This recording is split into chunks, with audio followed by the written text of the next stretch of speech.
Now I've got another Pacific Northwest fly for you today. It's another one by Randall Kaufmann. And we've tied a few of his flies on this channel before. Let's do one more. Hello everybody, welcome to Savage Flies. I'm Matt, thanks for stopping by. So the pattern I'm talking about today is another one from Randall Scott Stetzer's Flies the Best 1000. It's called the Timberline Emerger. Now this is the only book I found the fly in, but it's not a forgotten fly. It's fairly popular. There's lots of references to it online. And I think Kaufmann created it primarily to fish in the still water, the lakes up in the Sierra Nevadas. And it's not a real elaborate fly, no exotic materials. It kind of reminds me of the sheep fly from the Smoky Mountains or any number of Polly Roseborough's fuzzy nymphs. Now it's a pretty simple emerger pattern, so you'd fish this really anytime you're fishing a dry fly, but you want something to get down under the surface. Maybe you see some fish rising, but they're not making the big splashy takes on the top, so they're just kind of coming up. When they're doing that, they're fishing on the bugs that are emerging, getting ready to hatch. So again, it's a pretty simple pattern, really cool looking. It's one of the flies that I think I'm going to tie a dozen of these and put a whole row of them in my wet fly box. So I think you're going to like this one. Let's give it a shot.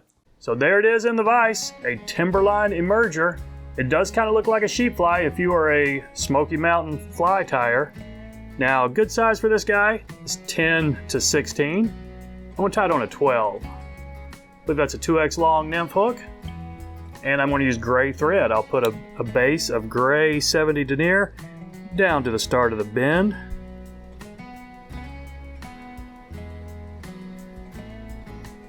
Now, one thing I really like about this guy is the tail. Some Grizzly hen. Here's a patch of Grizzly hen right here. And just on the underside, you see some of that marabou type feathers. I'm going to grab some of these right here. A generous portion of it for the tail. So about this much right there. I think that's going to look good. And not too long, maybe a hook gap. So let's try this right here, see how it looks. Okay, that might be just a little bit long, so let's shorten it up just a touch right there. Okay, I think we can get away with that. I think that will look just fine.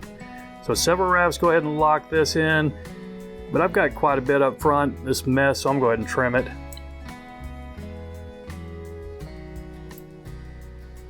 Alrighty, that's looking okay. Watch the point of my hook there. Now we do have a rib. This is size 12, so I'm going to use a small. Calls for a copper rib. Didn't say what size. I guess judge it based on the size of the fly you're doing, but this is a small right here. You could certainly go up to a brassy on this one. I don't think it would be a big deal. Wouldn't want to go much bigger than that though.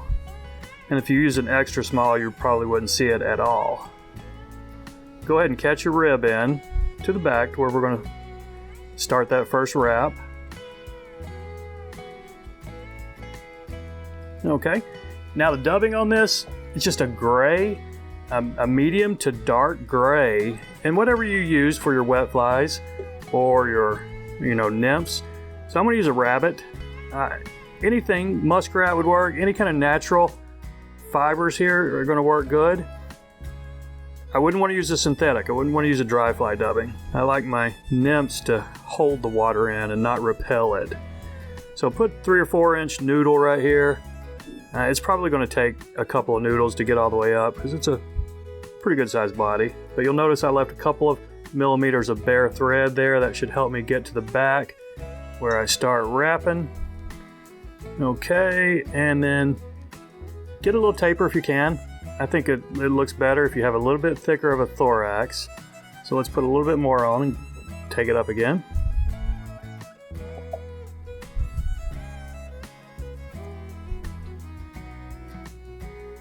And if you can tell, I'm leaving this noodle just a little bit thicker to try and get a little bit more bulk up here at my thorax.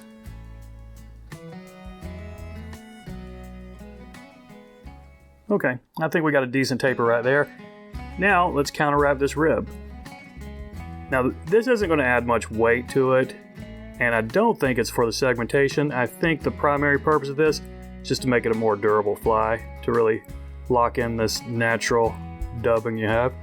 So go ahead and take this all the way up, however many wraps you need to get it up to the top, and 2 or 3 good securing wraps so you can pull it tight, put some tension on your tying thread, that way you can spin this off. Okay, now here's what makes this guy look kind of like a sheep fly. It's that same Grizzly hen we use, but just some of the tips, some of the small tips. So I've gone ahead and pulled this off right here, but I don't want it real long, so I'm going to grab them by the tips and then just try to pull give me some bare stem right here to tie it in and see. Now I wouldn't spend a whole lot of time on this effort right here. That might even be a little bit longer than I want, so let's go ahead and take a few more fibers off right there. There we go, I think that's going to look good. So I'm going to catch it in with just a couple of loose wraps right there. Get it situated how I want it. I think that's going to be fine. Now a couple of tight wraps before I snip off this excess. All right, let's clip these butt ends right here. Now we do have a hackle on this guy, and it calls for a brown hen. Here's a brown. It's certainly not a coachman brown right here. It's a little bit closer to a ginger, but that's fine. We're not putting much on it, and we're not putting the long hackle. So I'm going to catch this in from the tip, about right there. And let's see, okay, 2 or 3 wraps to secure it. Let's fold it back over, lock it in. Now I'm going to need to trim off this tip right here of my brown, so be careful not to clip your main wing.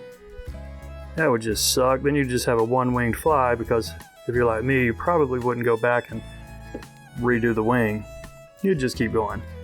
Okay, so however many wraps you want, I think 3. This is a pretty, it's not a real thick feather. This fiber density here isn't too much to it. And I should be using my hackle pliers, but I've already started without them. So let's just keep going. I think that was 3. That's about how much I want. Whether it was 2 or 3, I'm not sure. So 2 wraps to lock this, and we'll clean that head up in just a second.